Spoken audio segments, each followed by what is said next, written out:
Muy bien, queridos amigos. Muchísimas gracias, doctor, por tan magnífica ponencia. Estoy seguro que muchos hemos aprendido muchísimas cosas el día de hoy.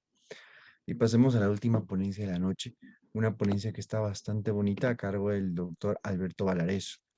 El doctor Alberto Valareso es un neurocirujano radicado en Guayaquil, que realizó sus estudios de posgrado en neurocirugía en el Hospital Universitario Hadassah Ain Karen de la Universidad Hebrea de Jerusalén, Israel, incluyendo durante su permanencia la subespecialidad en cirugía de base de cráneo. Además, el doctor completó su formación en métodos modernos de neurocirugía en el Hospital Benjamin Franklin de la Universidad Libre de Berlín, en Alemania.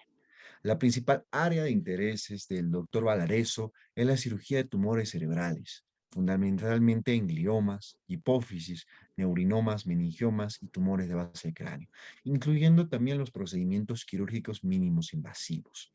Actualmente el doctor presta sus servicios profesionales en el Instituto Oncológico Nacional Dr. Juan Tancamarengo, en Solca, Guayaquil, y en el Grupo Hospitalario Kennedy y Omni Hospital. Doctor Alberto, tiene la palabra, por favor. El micro es suyo y Muy la buenas pantalla también. noches. Espero que la charla sea de su agrado. Voy a intentar compartir pantalla.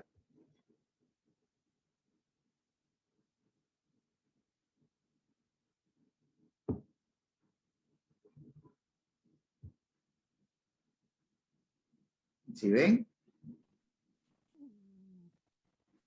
Sí, doctor. Ya que voy a abrirla. Esperemos que se pueda. ¿Está abierta completamente o no? Todavía no se está presentando, doctor. ¿Perdón? Todavía no se está presentando, doctor. Ya, un segundito. Sí, sí, más grande. Más grande. Al fondo hay una opción. Explica, Flor. ¿Ahí? Ok, perfecto, perfecto. Listo, doctor, ya se está presentando. Ok. Muy bien. Bueno, buenas noches. Bueno, entonces lo que corresponde a los tumores de hipófisis, específicamente a los macroadenomas, sabemos que son tumores con una predilección de realizar sus extensiones no solamente a nivel de la región celular, sino a nivel de la región paracelular, supracelular, retrocelular, etc.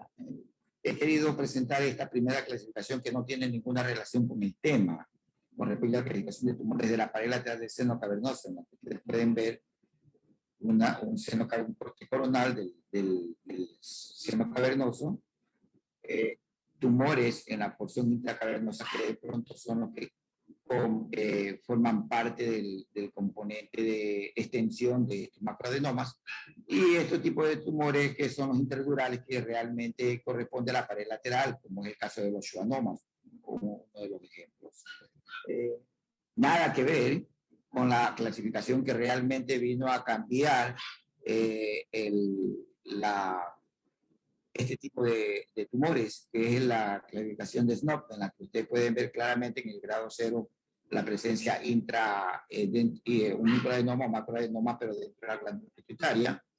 El grado 2, el grado 1, perdón, el cual está respetando lo que corresponde o está medial perdón, lateral a la cara medial de la carótida. Como pueden ver aquí ustedes, el grado 2, en la cual pasa la parte lateral de la carótida. En el grado 3A, en la que pasa prácticamente la cara lateral de la carótida con una extensión mucho más amplia en el grado 3, en el grado B, en cambio es por debajo de la carótida. Y el grado 4 prácticamente rodea toda la carótida. En este grado, sobre todo en el grado 3B y en el grado 4, es en donde las posibilidades de resecciones completas de estos tipos de tumores disminuyen, incluso en manos expertas. Ustedes pueden ver aquí justamente desde el punto de vista radiológico esta clasificación con la extensión de los macroadenomas en relación a la ubicación de la extensión hacia el seno cavernoso. Y el impacto del grado de resección se ve justamente en esta clasificación, tal cual hay un trabajo muy bien realizado tomando en cuenta dos cosas. Lo uno, es la diferencia del grado de resección de tumores a nivel del seno cavernoso por vía endoscópica y por vía microscópica, y por vía microquirúrgica, perdón, obviamente por vía endonasal. Y definitivamente, pues, la vía endoscópica permite un mejor campo de visión y nos permite, a su vez, expandernos un poco más hacia el seno cavernoso, a diferencia que con el microscopio no podemos tener esta opción. Y de igual forma, ustedes pueden ver que el grado de resección total, aún así, en el grado 4, no es significativamente mayor, tomando en cuenta en el grado 2 o en el grado 3. Para entrar al seno cavernoso, desde abajo se necesita una puerta natural desarrollada por el tumor. La característica del tumor del macroadenoma pituitario, que es un tumor muy friable, permite justamente crecer hacia todas estas ventanas naturales o estas puertas naturales que existen en la estructura anatómica como tal a nivel del seno cavernoso. Y no solamente estamos hablando de la pared medial del seno cavernoso, sino que hay otras puertas naturales por el cual el tumor puede extenderse dentro del seno cavernoso.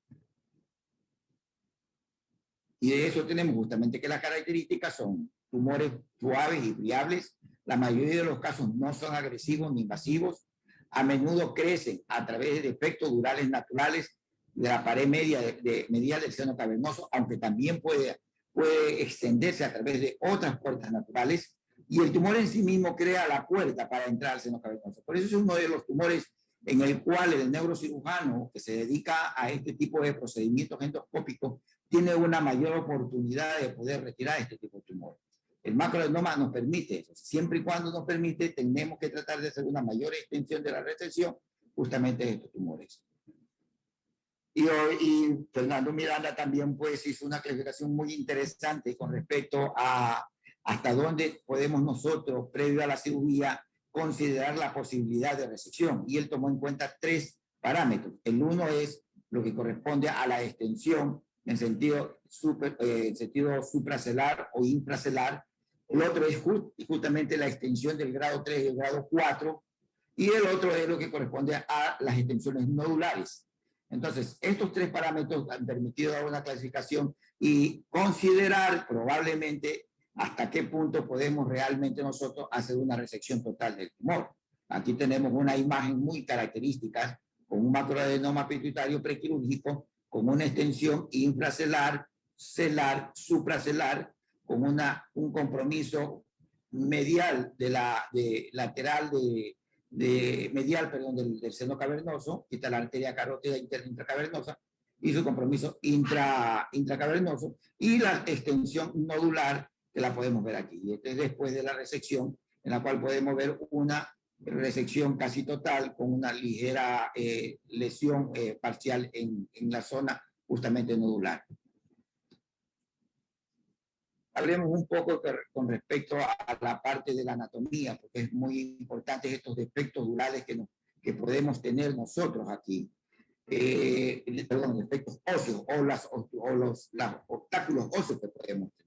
Sabemos que dentro de la vía de abordaje vamos a encontrar el rostrum esfenoidal, la pared anterior del seno esfenoidal, que es una vista endoscópica. Miren ustedes en cambio en la vista endocranial, en la cual estamos viendo nosotros así como el piso de la silla turca, parte del tubérculo celular, plano esfenoidal, los procesos clinoides anteriores, procesos clinoides posteriores, la parte del clivus. Aquí tenemos una vista panorámica justamente ya observando la zona celular, así como también la zona del clivus, la arteria carótida, paracelular, toda esta extensión de aquí. Recordar que la arteria carótida intracavernosa no solamente está en paralelo hacia la zona de la silla turca, esta se extiende desde el punto de vista endoscópico por debajo de la silla turca, en esta zona de acá también.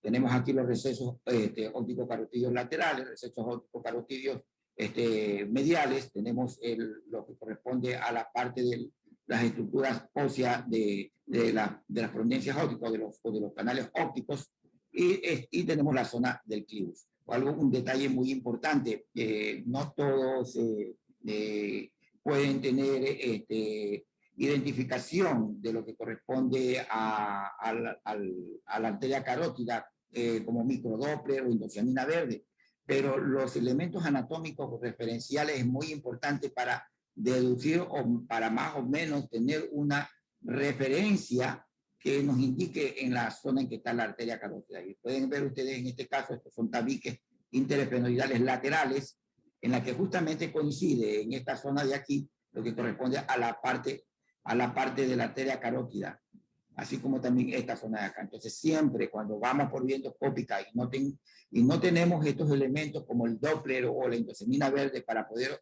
observar nosotros la estructura de la arteria carótida, sí es importante tener estos elementos anatómicos como puntos referenciales.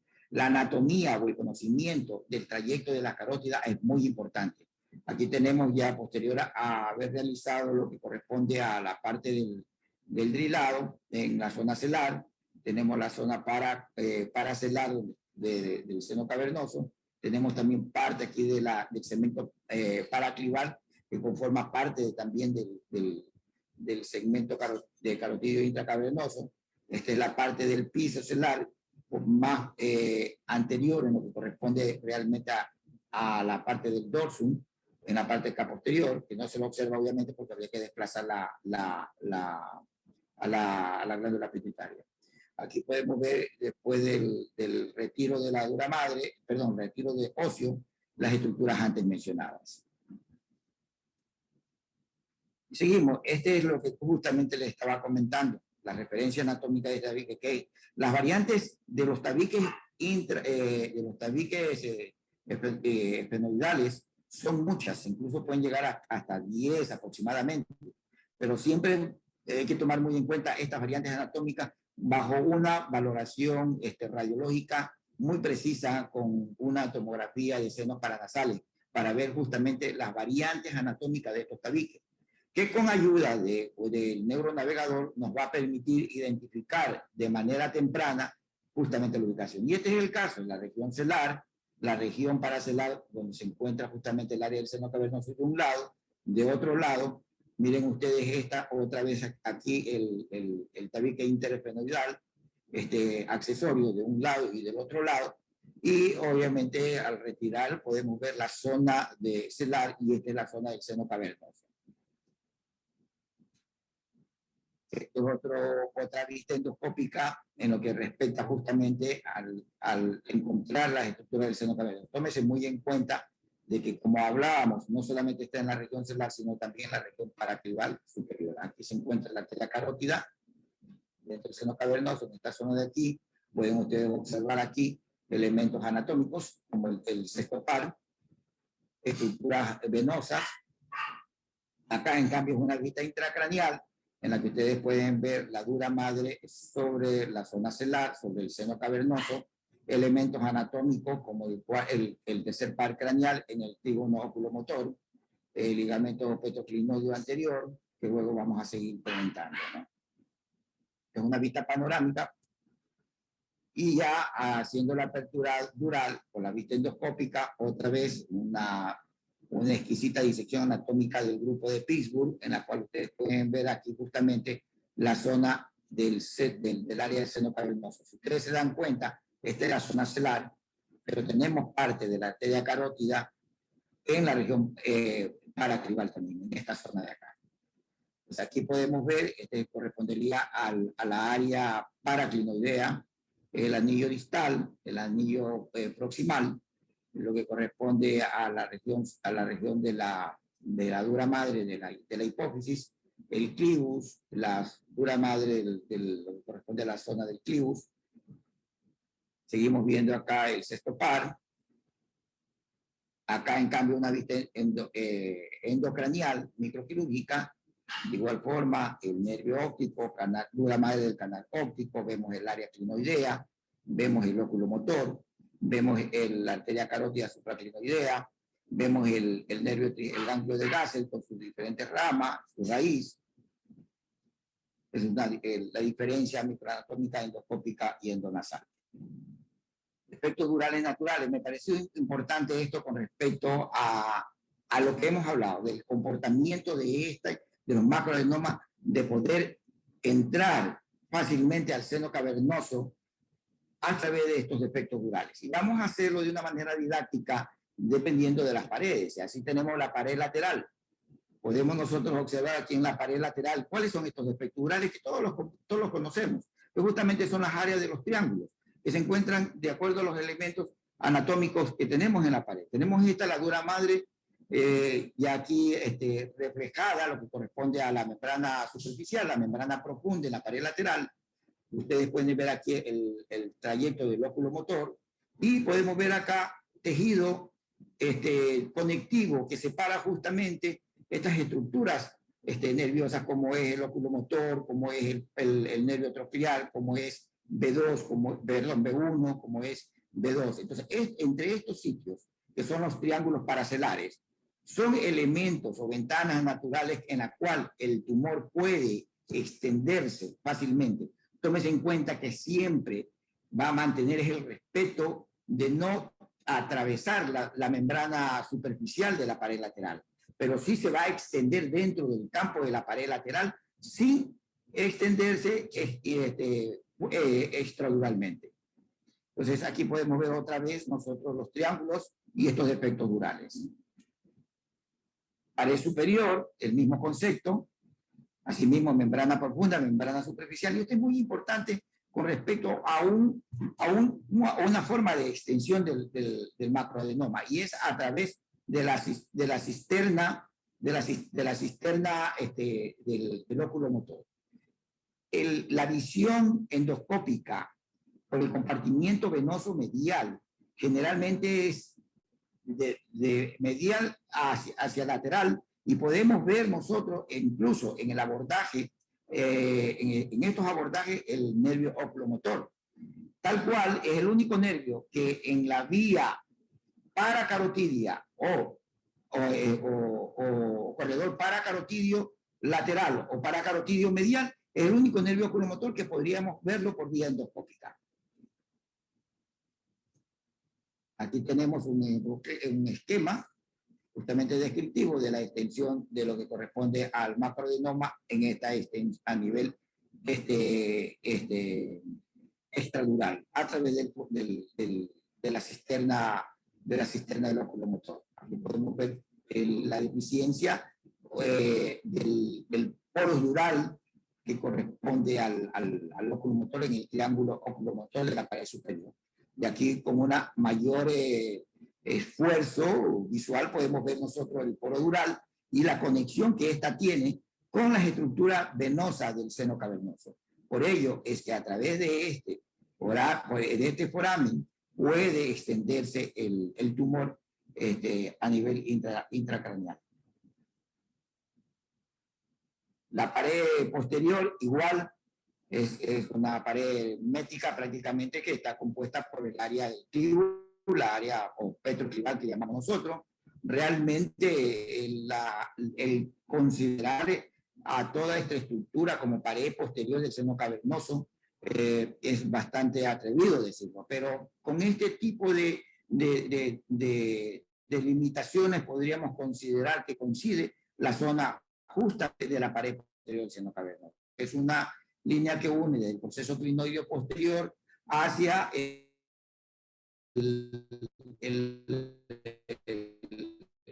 ángulo medial del polígono, entre una línea imaginaria entre la entrada del sexto par al proceso clinoideo posterior, que realizando la disección asimismo de la dura madre, podemos ver la zona donde se encuentra el componente venoso del seno cavernoso en la parte posterior, y que se conecta con el seno basilar.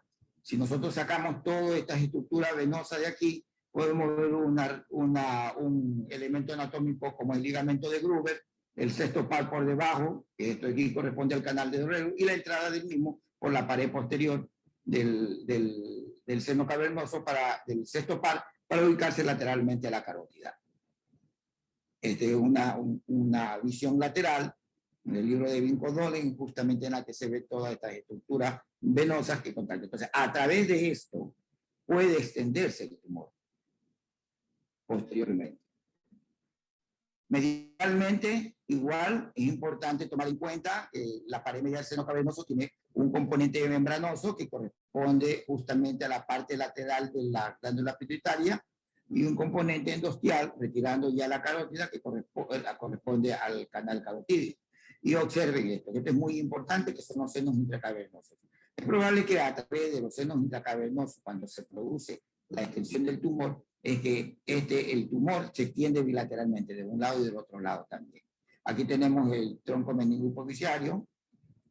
Tenemos acá lo que corresponde a la parte de la pared anterior. La pared anterior es una pared muy estrecha, definitivamente corresponde prácticamente en la parte superior al espacio clinoideo anterior y a la unión en la fisura orbitaria superior que ve. Y generalmente aquí, en esta zona, no existe extensión de macroadenoma hacia la región intraorbitaria. Este es un ejemplo clásico de un macroadenoma invasivo, gigantesco. He querido resaltar este caso porque ustedes pueden observar una invasión a nivel de la región paracelar, supracelar, infracelar.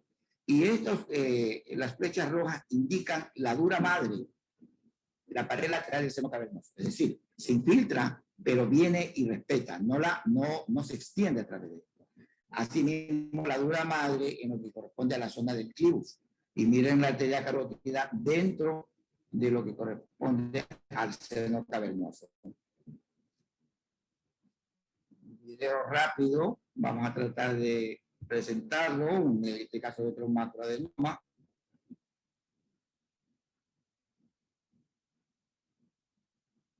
Estamos ahorita, ya hemos extendido y estamos en una fase muy avanzada de la resección del tumor.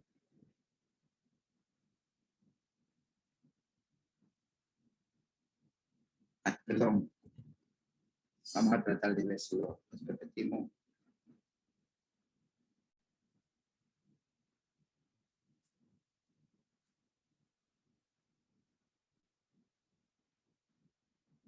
Siempre tratando de identificar elementos anatómicos.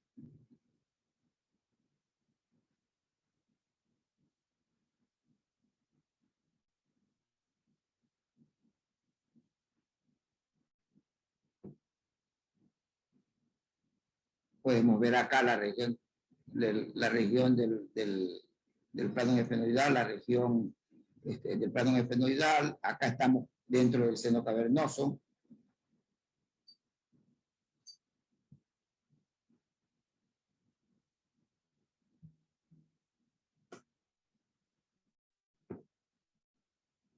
Del área del clivus, en la que he hecho resección. Esta es la zona que es paracarotidia, lateral a la carótida. Este es el trayecto del canal óptico, esta es la parte de la órbita.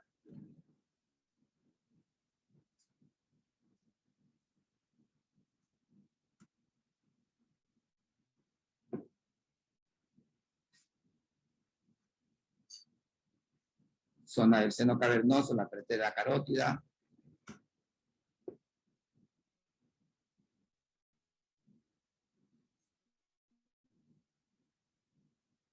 Parte del clivus.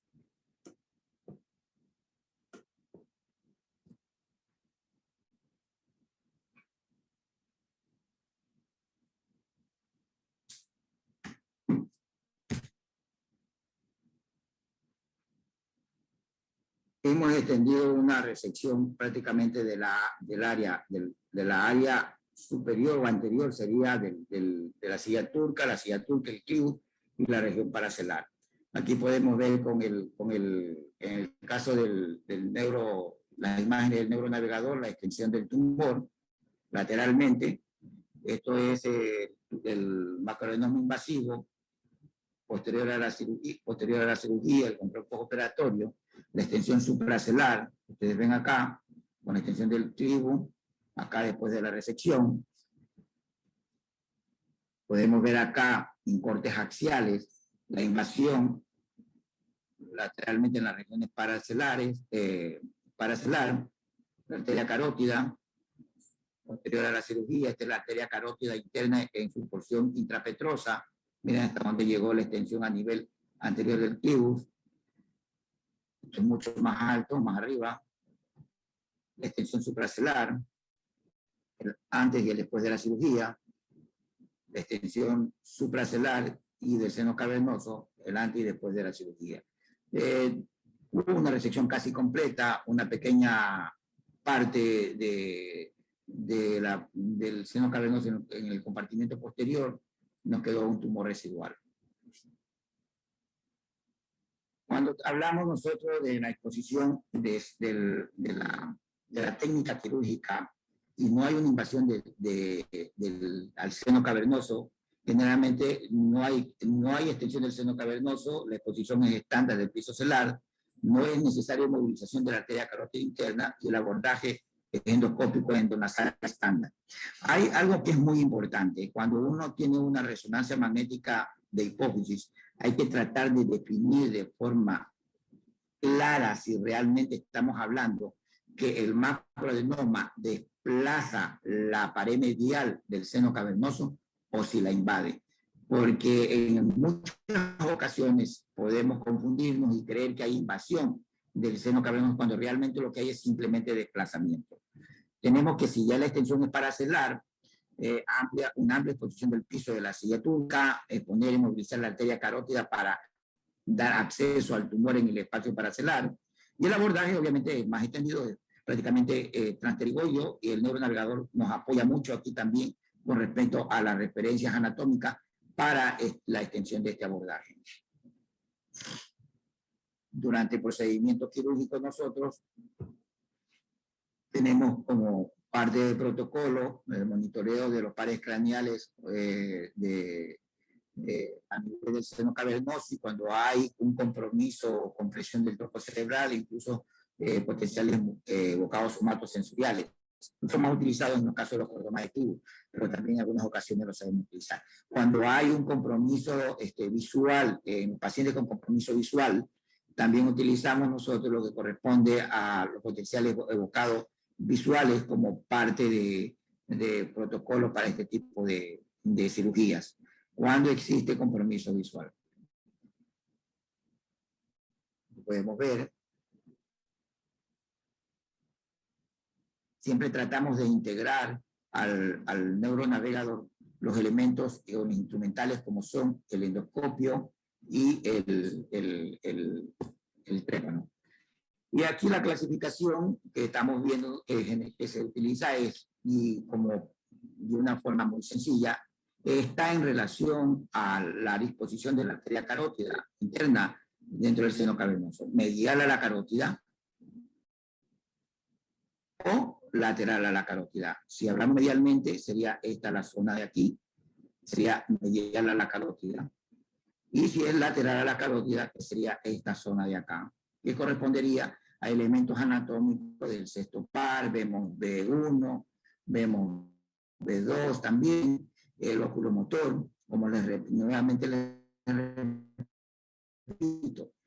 El oculomotor es el único en la área del seno cavernoso que usted puede identificarlo por vía medial o por vía lateral en algunas ocasiones. Y es por la disposición del trayecto del nervio oculomotor al momento en que entra a la pared superior y al ángulo de visión con el endoscopio que uno tiene para poder abordar esta zona.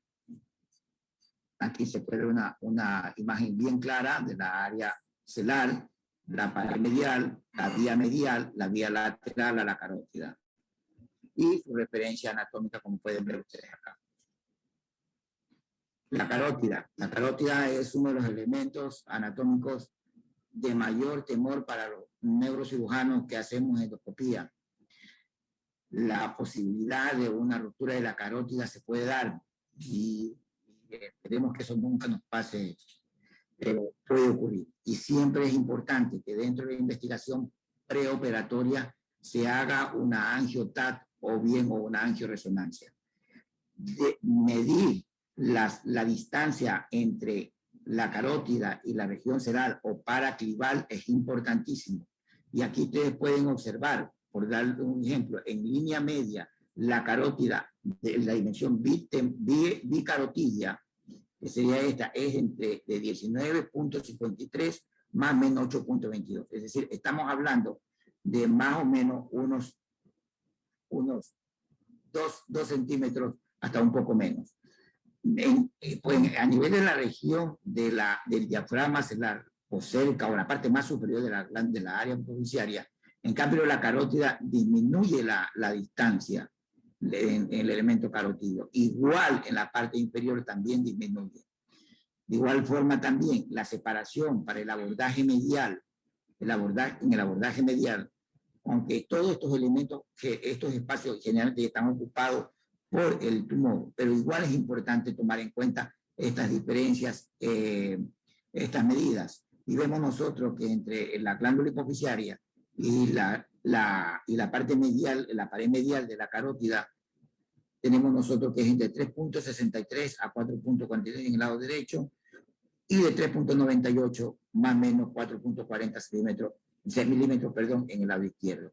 Es importante siempre tener esto, porque las variantes anatómicas en los ángulos del trayecto de la carótida pueden darnos muchas sorpresas en el momento en que hacemos el drilado o la disección, o la apertura de la dura madre, pero sobre todo en el drilado. En la parte del abordaje medial, vemos el óculo motor, la parte de la glándula hipoficiaria. Aquí podemos ver justamente el óculo motor, vemos el trígono oculomotor, el trígono carotidio, y es a través de esta zona de aquí en la que nosotros podemos abordar y podemos visualizar la carótida. Una visión quirúrgica de la pared medial de la carótida, porción intracavernosa. Esta es la porción intracavernosa y esta es la pared medial. Igual en la parte lateral, nosotros tenemos una visión endocranial de los triángulos antes mencionados. Pueden ver una relación entre lo que corresponde a la vista intracraneal de la región de la pared lateral del seno cavernoso, B1, B2, B3, los triángulos, la entrada al seno esfenoidal, la fisura orbitaria superior, el óculo motor. Y miren ustedes acá, en cambio, por vía endoscópica, igual, nervio vidiano, B3, B2, B1, sexto par, y más acá arriba sería el óculo motor.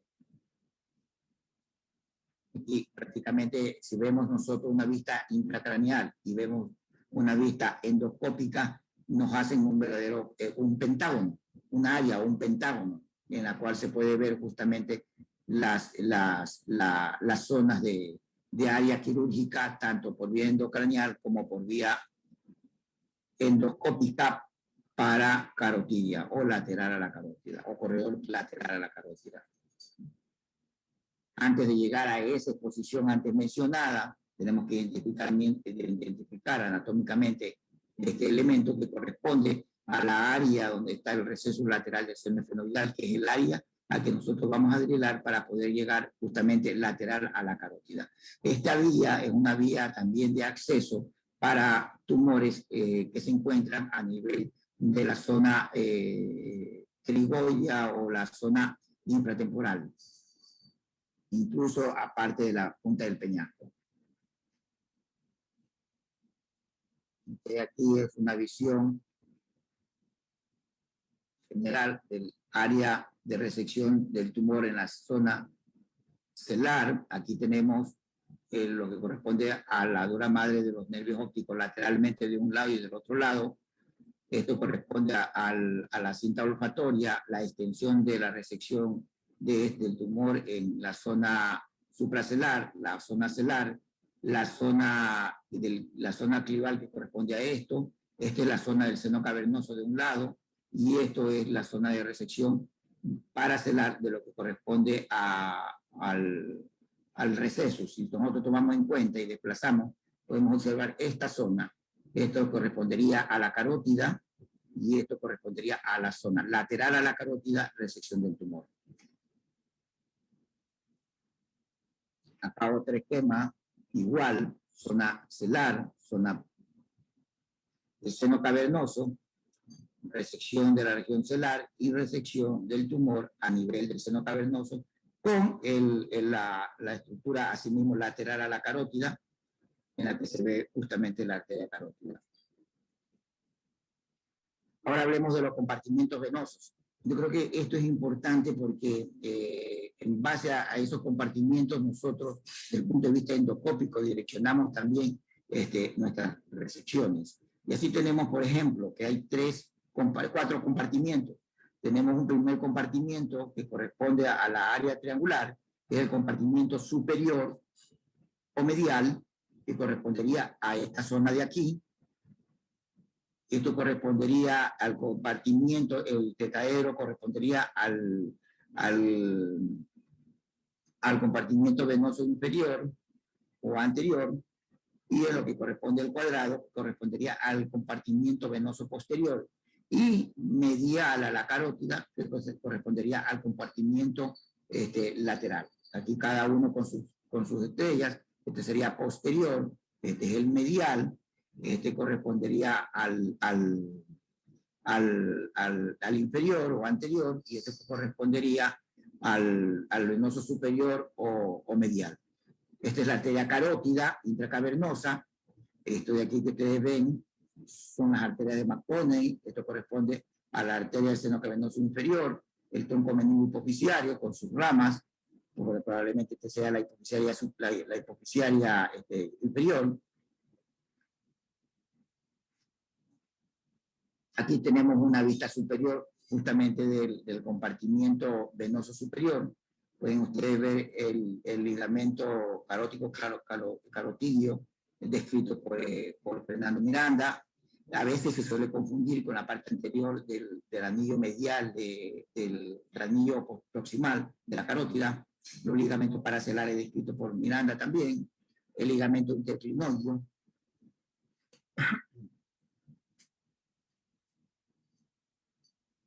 Aquí podemos ver nosotros un video en la que podemos observar justamente la parte del compartimento superior. Esta sería la zona de que aquí corresponde ya a la parte del diafragma celular, y esta es la parte por donde uno entra para hacer la resección. Si nosotros queremos ver en la resonancia, correspondería a esta zona de aquí, que está por encima de la carótida, y acá después de haber hecho la resección.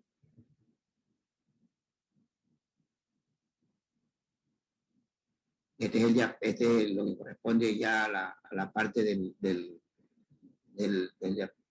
diafragma, que está siendo ya prácticamente presionado, o sea, después de haber hecho la resección. Vemos aquí la zona justamente donde entramos, la carótida, de la parte superior.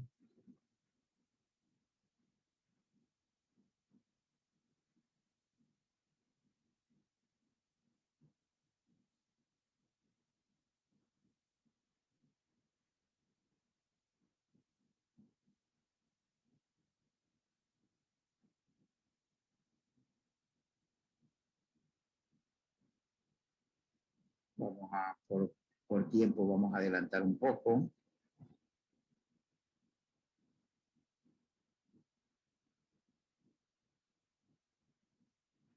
Ahí podemos ver parte del tumor. Lo vamos resecando poco a poco. Sigamos. Elementos anatómicos que podemos ver ahí es justamente el ligamento descrito por Fernando Miranda. Pude identificar este ligamento carótico clinoideo.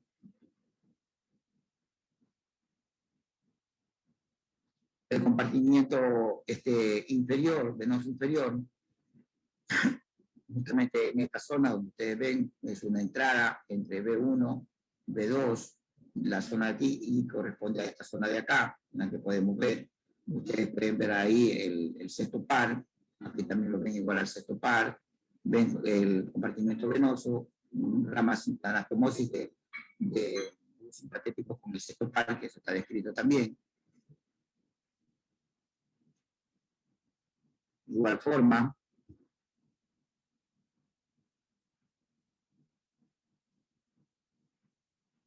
De igual forma, en la parte inferior, pueden observar aquí en la resonancia la parte inferior, que es la extensión del tumor dentro del seno cavernoso y posterior a la resección. Pueden observar aquí la parte de la pared medial.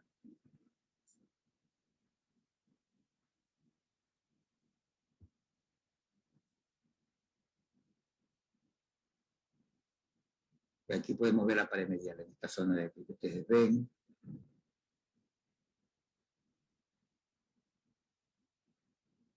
Hay un ligamento paracelar inferior ahí también que a veces se lo puede identificar, pero es muy difícil.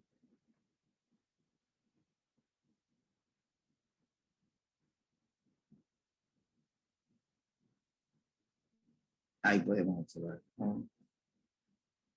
Retirando de la parte inferior justamente del seno cavernoso. Ahí podemos ver la pared medial.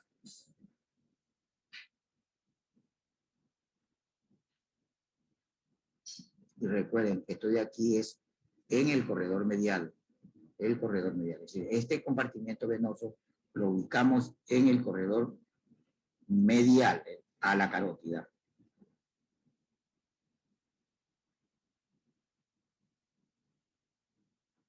Vamos a seguir. Ahora vemos del otro, del compartimiento posterior, una vista superior, abriendo la pared superior del seno cavernoso en el triángulo plumotor. Podemos ver aquí en una vista lateral el compartimiento posterior. Podemos ver acá en una disección más fresca justamente la zona del compartimiento posterior y el compartimiento posterior en esta zona carnocarótida, el tronco meningohipofisiario, la rama hipofisiaria, la rama meningia, etc. Vamos a seguir adelante. Aquí tenemos una foto en la que justamente vemos la arteria carótida desplazada lateralmente y la zona paracarotidia. Este es un corredor ya más, corredor lateral. Aquí podemos observar nosotros la arteria carótida, observamos la zona justamente del compartimiento posterior del seno cavernoso. Ahora tenemos acá el compartimiento, sigamos viendo, aquí podemos ver mejor, compartimiento lateral. Este es de un trabajo así mismo de Fernando Miranda, este es con cirugía, justamente la carótida. Esto corresponde a la parte de la extensión lateral, el antes y el después.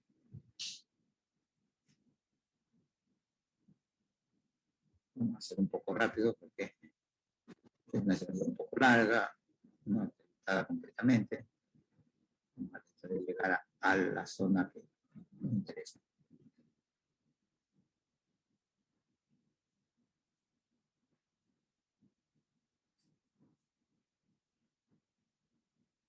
Presión ventricular cancelar.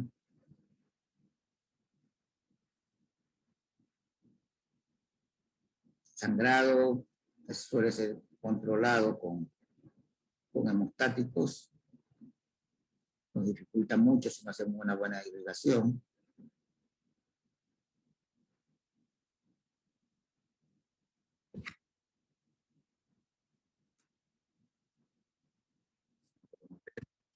La zona de la carótida. Ubicando con el neuronavegador el área de la carótida.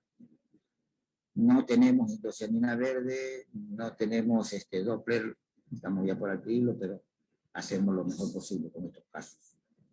La anatomía, siempre la anatomía es importante, más allá de lo que nos puede dar la tecnología. Las limitaciones, el espacio clinodeo anterior, el área de la fisura orbitaria superior, tumores que se originan en la pared lateral o superior al seno cavernoso, la necesidad de cruzar un nervio craneal en el seno cavernoso con otra de las limitaciones, ausencia de tumor en la superficie esfenoidal del seno cavernoso, es decir, cuando uno se extiende inicialmente y no encuentra el tumor. Las conclusiones, los enfoques endoscópicos son seguros y efectivos para el adenoma pituitario que se extiende en el seno cavernoso. En la mayoría de estos casos, el componente paracelar del tumor se puede extraer a través de la pared medial del seno cavernoso. El corredor lateral hacia la carótida interna puede ser útil en caso de detección del tumor en los recesos laterales del seno efemerial. Esas son las conclusiones. Este tumor o los macroadenomas pueden facilitar una buena resección. Creo que la decisión quirúrgica de tratar de extender lo máximo su resección es importante para el beneficio de estos pacientes. Gracias.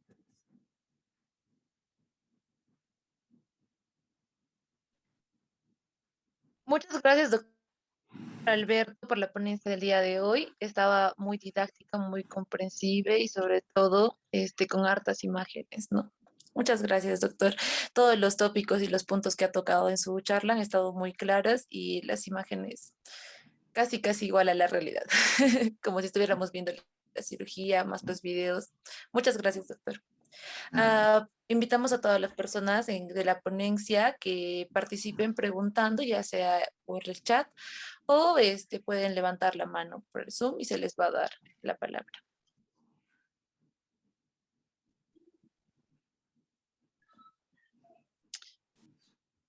Acá en el chat, Javier nos pregunta y nos dice, doctor, en el caso de tumores extensos e invasivos, ¿cuáles son las limitaciones del abordaje endoscópico y cuándo el abordaje combinado endoscópico transcranial? Me imagino que se refiere a cuándo se va a utilizar el abordaje combinado endoscópico transcranial. A ver, la pregunta corresponde a... Perdón un ratito, tengo un inconveniente aquí con la pantalla para poder abrirla. Perdón, un segundito. Un momentito, por favor. Está bien, doctor. Sí.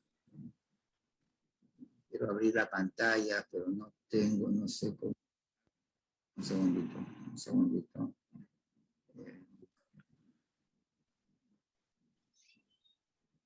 ¿Quiere dejar de presentar, doctor? ¿Eh? Sí, sino que estoy tratando de ver si deja. A ver, ahí sí, ahora sí. Ya, perdón, ¿cuál era la pregunta? Dice, doctor, en el caso de tumores extensos e invasivos, ¿cuáles son las limitaciones del abordaje endoscópico y cuándo se utilizan los abordajes endoscópicos combinados?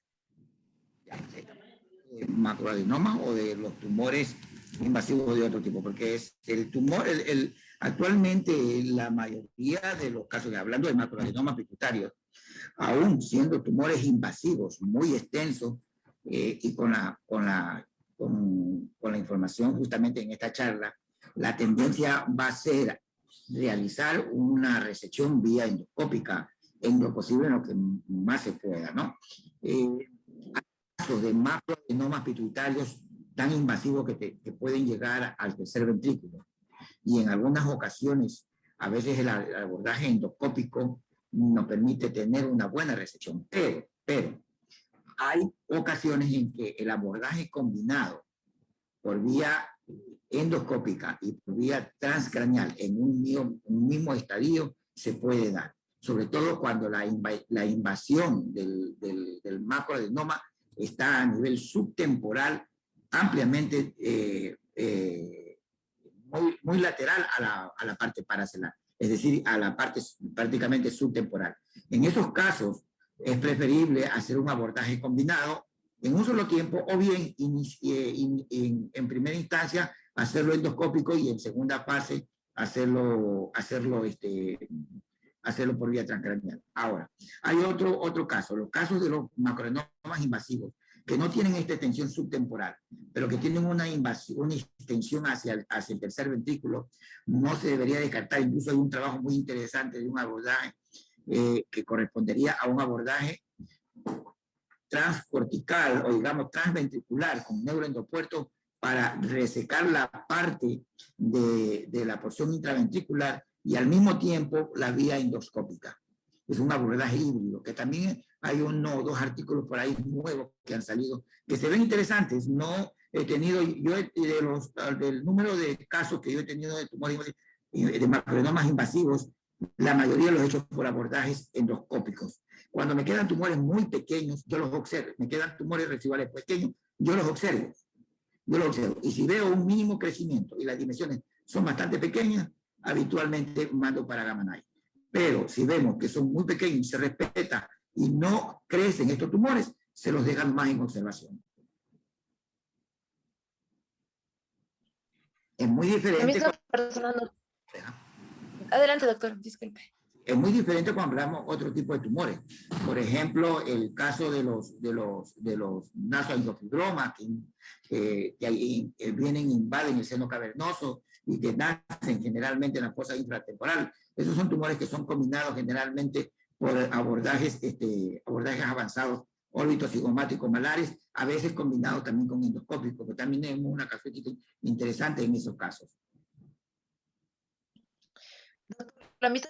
El mismo participante nos pregunta, ¿qué recomendaciones en el manejo de sangrado del seno cavernoso y en caso de lesión de la carótida? Muy buena pregunta, muy buena pregunta. Hay tres sitios donde se puede producir la ruptura de la arteria carótida, tener una ruptura vascular arterial intracavernosa. El uno es en una de las ramas de la carótida, cercana al origen hacia la carótida, la hipofisiaria inferior o sobre todo la hipofisiaria inferior, la cual es fácilmente controlada. La otra es desgarros sobre el origen de la pared donde se origina la arteria. Ese desgarro es más difícil de controlar. Y el que es más complicado es cuando es un desgarro de la pared de la arteria carótida. Ahora, el truco cuando uno habla de estos tipos de sangrados es tener dos buenas succiones. Los ángulos de succión, sobre todo del ayudante, tiene que manejarse siempre un poco alejado del campo quirúrgico para que no se obstruya. El otro es el endoscopio un poco alejado también del área del sangrado, porque si nosotros metemos mucho el endoscopio, rápidamente se nos llena el campo quirúrgico y no lo vamos a poder controlar. Con la otra succión y con la otra mano, porque acuérdense que son cirugías a 4 manos, con la otra mano, cotonoides, si tenemos al alcance músculo, tener músculo hemostático, músculo, cotonoides y esperar. Un poco de Surgiflor y esperar. Y como yo siempre digo, después de haber hecho todo eso, con un poco de presión, esperar, 3 Padres Nuestros, y luego de eso, ver si deja de sangrar. En algunas ocasiones recurre otra vez el sangrado, y tenemos que hacer la misma maniobra. Hubo un entrenamiento en el que yo asistí sobre justamente ruptura de la arteria carótida intracavernosa en Pittsburgh, con unos modelos en cadáveres, con inyección a presión de tinta a nivel de la carótida, provocábamos la ruptura de la carótida y salía a presión. Y ellos tenían a la mano clip. Es posible la utilización de clip vasculares de aneurisma, pero bien difícil poder controlar. Habitualmente lo que mejor funciona es tener calma, controlar, maniobrar bien los pasos con el ayudante o con el otro colega, maniobrar bien, controlar el sangrado, como les estoy explicando, si es posible con músculo, parar y nada más. Y dependiendo de la situación hemodinámica del paciente y todo eso, viene luego la otra parte, que es la fase postquirúrgica, a la cual hay que hacerle una arteriografía para ver si no comienza a evidenciarse luego pseudoaneurisma, etc. Y los 3 Padres Nuestros sí funcionan, le digo. Damos pase al compañero Mauricio Guerrero para que realice su pregunta. Adelante, Mauricio. Buenas noches, doctor.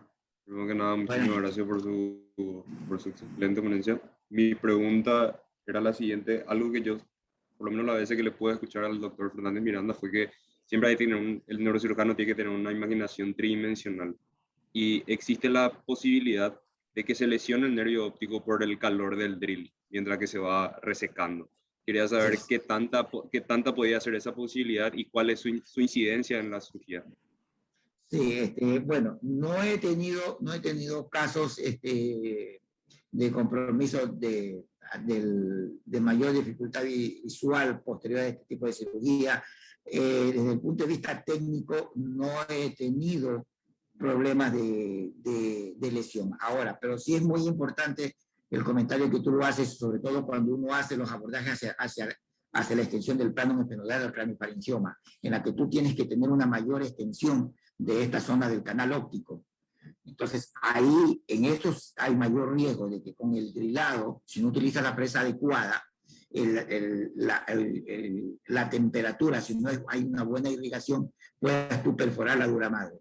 No me ha pasado a mí, pero puede ser posible que pase. Lo que sí me pasó a mí, y no fue en el caso específico de un macroadenoma, sino en un cordoma, que cuando hice la resección del cordoma, el paciente presentó una parálisis de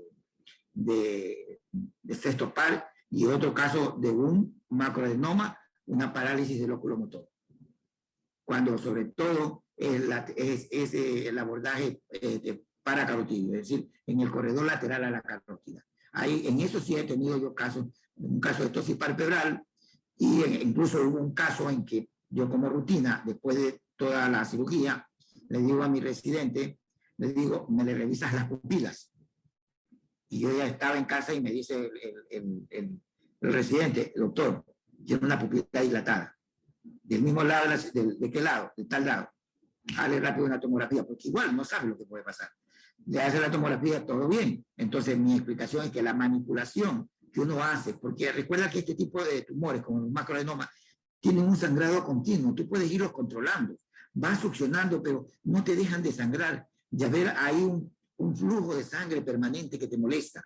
Entonces, en ciertas ocasiones, la visión del óculo motor, cuando tú lo haces por el corredor lateral, y vuelvo a repetir, por el corredor medial lo puedes encontrar también. Yo lo encontré, en un caso yo lo encontré. Lamentablemente hoy día intenté buscarlo en mis videos y no lo pude, no ubiqué al paciente donde lo tengo porque no lo edité, pero encontré, se ubica, el óculo motor lo puedes ubicar tú por los dos corredores. Y puedes lesionarlo, inadvertidamente puedes lesionarlo. Los potenciales bocados visuales que tú escuchaste que lo estamos utilizando, es justamente, no es solamente por el hecho de saber si mejoró el potencial vocal, los potenciales bocados, si mejoraron después de la descompresión, porque eso tú visualmente ves, como el Chiama se baja cuando tú haces la disección.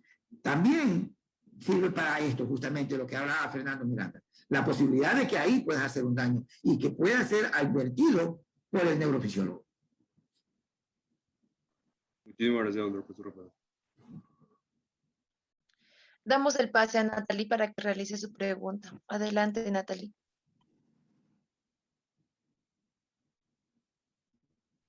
Buenas noches, doctor. Un gusto escuchar su ponencia. Un saludo cordial porque yo también soy de aquí de Guayaquil, Ecuador. Espero algún día poder conocerlo en persona y pues aprender mucho de usted.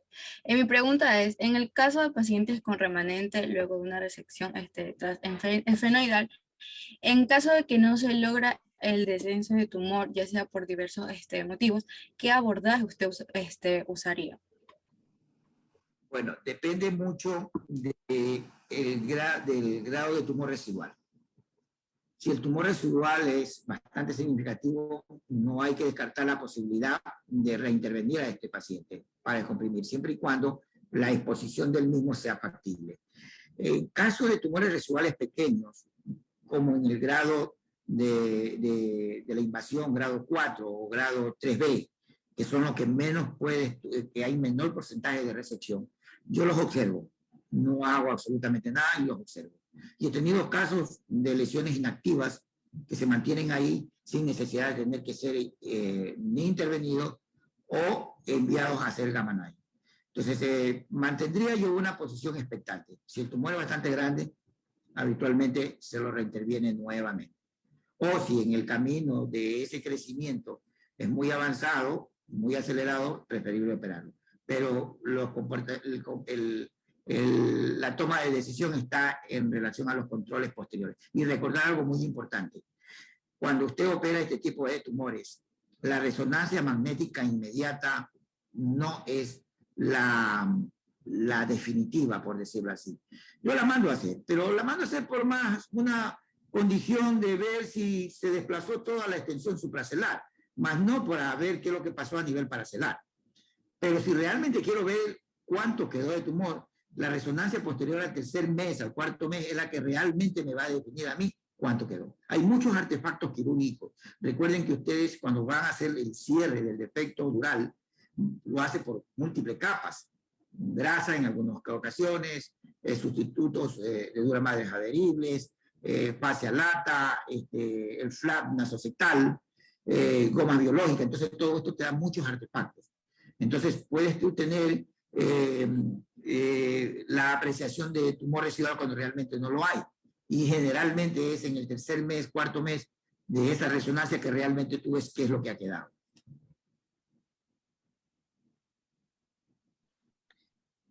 El asistente José Álvarez pregunta, cuando utiliza el neuronavegador, ¿los puntos de reparo para calibrar son iguales a los estándares de la bóveda craneal? Bueno, generalmente son estándares, no se necesita hacer otro tipo de puntos estándares. Ya el neuronavegador de por sí, de forma estándar, te integra al paciente. Yo creo que en ese sentido no es tanto el problema, porque la integración del neuronavegador hacia el paciente es una cuestión más técnica. Tenemos nuestro propio biotecnólogo que se maneja junto con nosotros durante la preparación prequirúrgica intraoperatoria para el neuronavegador. Pero yo sí creo que es importante mencionar es la integración del instrumental médico con el neuronavegador. Yo habitualmente, como parte de la rutina, integro dos elementos, el endoscopio y la pieza de mano para el drilado, para el drill, en este caso el drill. ¿Por qué? Porque cuando tú comienzas a trabajar, tú trabajas con succión y vas drilando. Tu visión está en la pantalla. Tu visión está en la pantalla del monitor, no en la pantalla del neuronavegador. Pero el ayudante tiene una mayor facilidad de determinar, justamente también de detectar prematuramente, mirando el neuronavegador en la pantalla, de determinar el acercamiento que yo tengo de estructuras o elementos anatómicos. Porque las brocas que se utilizan son de 3 milímetros, 2 milímetros, dependiendo del sitio donde vaya a drilar, dentro de esa zona. Entonces, el tenerlo integrado es muy importante. Es decir, a mí personalmente considero que la utilidad del neuronavegador en eso es muy importante, más que el mismo hecho del corredor quirúrgico, porque la anatomía es tan elemental, tan básica, desde el momento en que tú entras a la nariz, que tú los elementos anatómicos te indiquen el camino directo hacia el seno esfenoidal. Y cuando llegaste al seno esfenoidal, no tienes ningún. Entonces, casi no utilizo yo el neuronavegador para el corredor quirúrgico. El neuronavegador realmente lo utilizo es para esta integración y para ver el grado de extensión de resección que estoy tomando dependiendo del tipo de patología.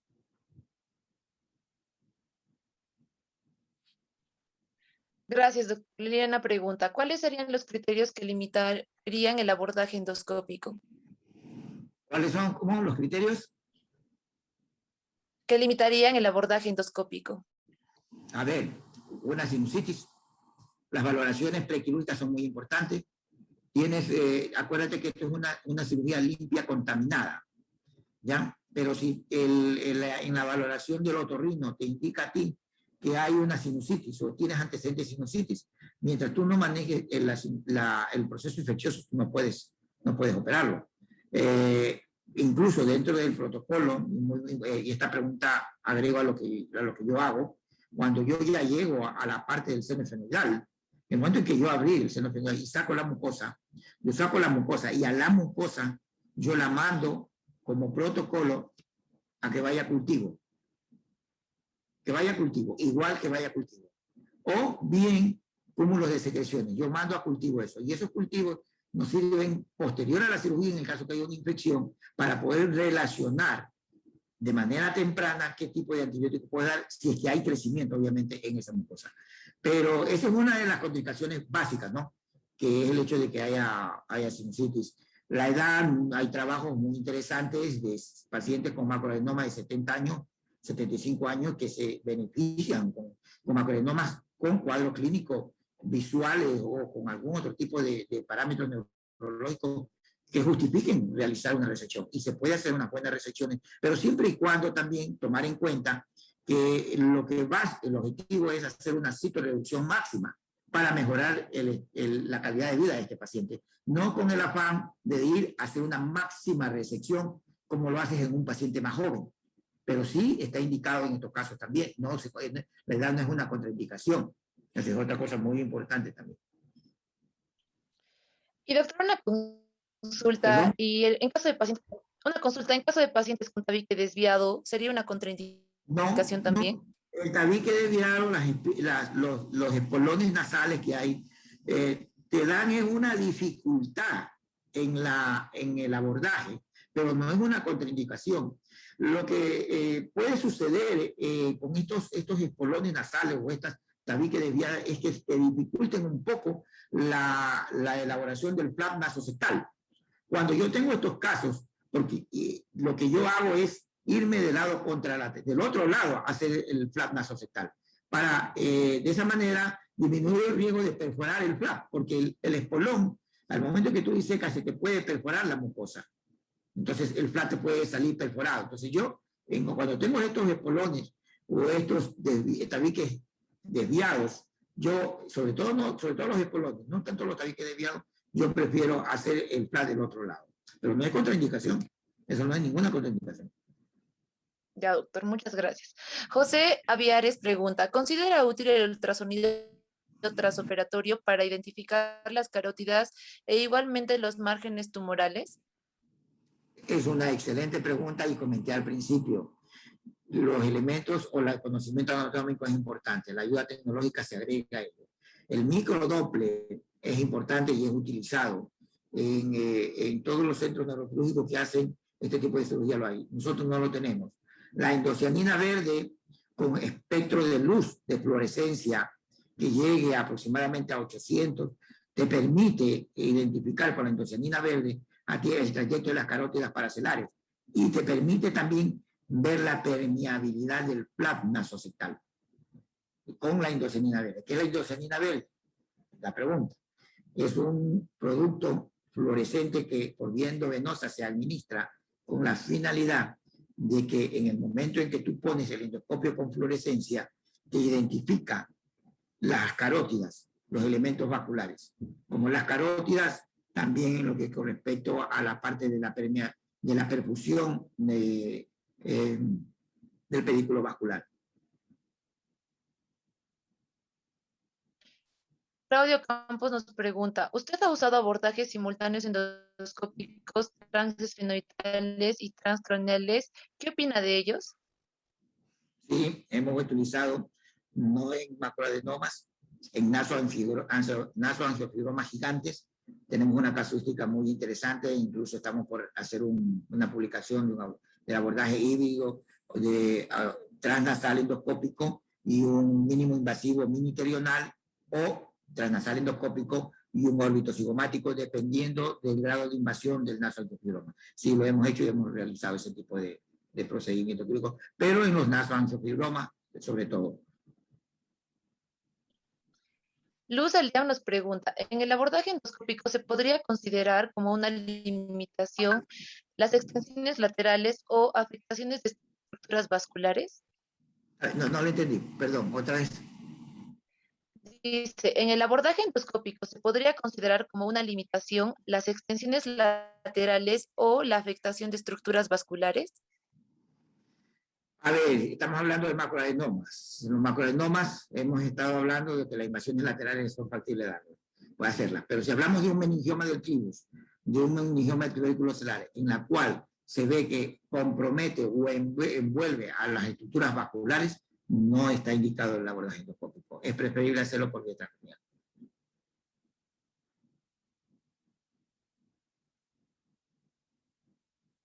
¿Alguna otra pregunta? Esas serían todas las preguntas, doctor. Muchas gracias. Bueno, Excelente ponencia.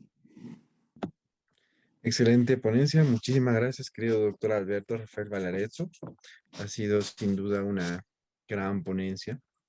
Bien, queridos amigos, antes de terminar lo que es este ciclo de ponencias, queríamos nosotros hacerle una invitación a todos los presentes a un gran evento que se va a llevar a cabo este 11 de septiembre. Flor, ¿nos puedes contar un poco de qué trata el evento?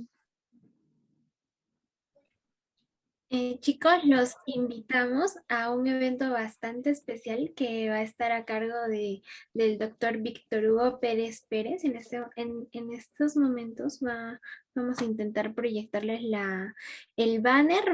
Este evento comienza desde el 18 de septiembre, si no me estoy equivocando en la fecha, y va a tener 12 clases de neuroanatomía dictada por los más grandes neuroanatomistas de Latinoamérica. Entonces están cordialmente invitados. Va a empezar el 11 de septiembre. Se va a llevar a cabo todos los sábados a las 8 de la mañana, tiempo México. Entonces esperamos verlos ahí. Ya pueden estar registrándose. Los links lo van a poder encontrar en la página de Instagram de Neurosurgical TV, también en todas las redes sociales y en la página web.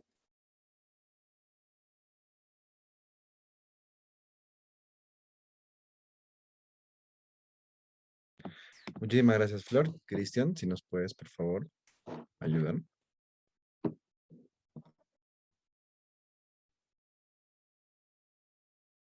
¿Tienes el video por ahí?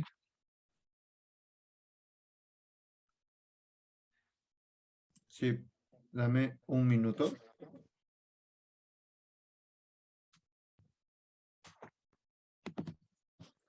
Mientras tanto, nosotros les empezamos a compartir lo que es la entrevista que tuvo el doctor Víctor Hugo Pérez Pérez con nosotros. Fue una entrevista bastante bonita. Ahí nos habló de toda su carrera en neurocirugía y de qué es lo que más le motivaba a hacer esto, ¿no? Poner más que nada la base del estudiante para que pueda entender la neuroanatomía, ¿no? Darle ese bichito, vaya. ¿Lo tenemos, Cris?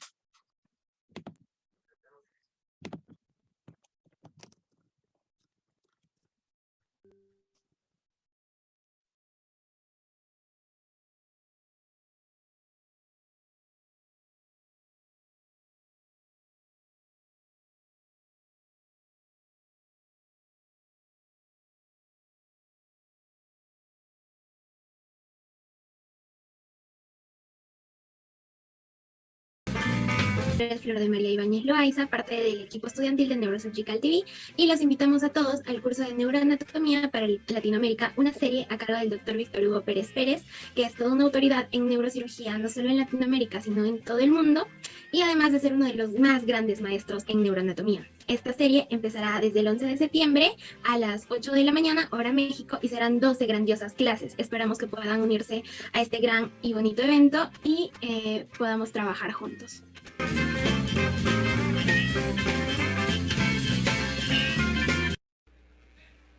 Perfecto, muchísimas gracias, Cris. De la misma manera, yo ya compartí el link.